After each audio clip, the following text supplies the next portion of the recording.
Hi, I'm Travis Kaplan, and I'm going to teach you how to tie a tie today. Now, the first thing you're going to need is a mirror.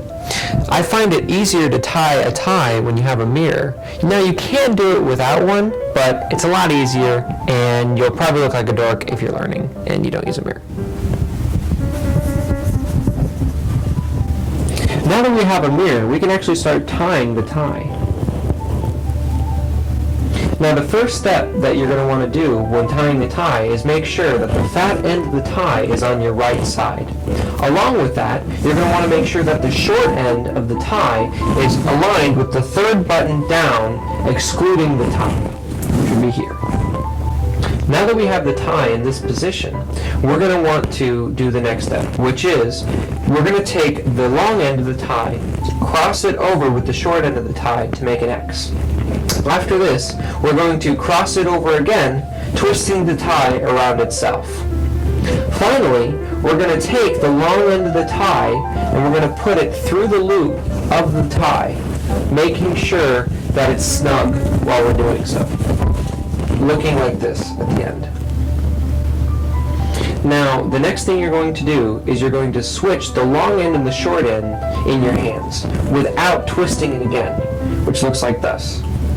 From here, you could cross it over and make a single Windsor, but we're not going to do that. We're actually going to put it through the loop one more time and produce what's called a double Windsor.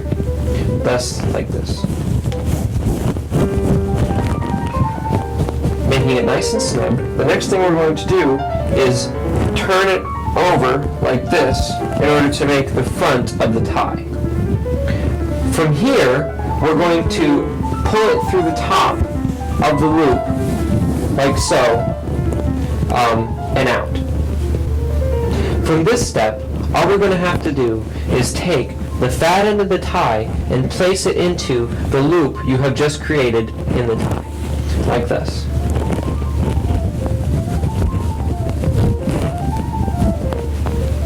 From here, you're going to want to make sure that you hold the back end of the tie while holding the long end of the tie, the front end of the tie, and pull on both ends to make sure that the knot is nice and snug. A trick you can do to make your tie more presentable is taking your index finger, placing it in the center of the tie, and pushing in while you're tightening it, thus producing a dimple. Now we're on to the final step.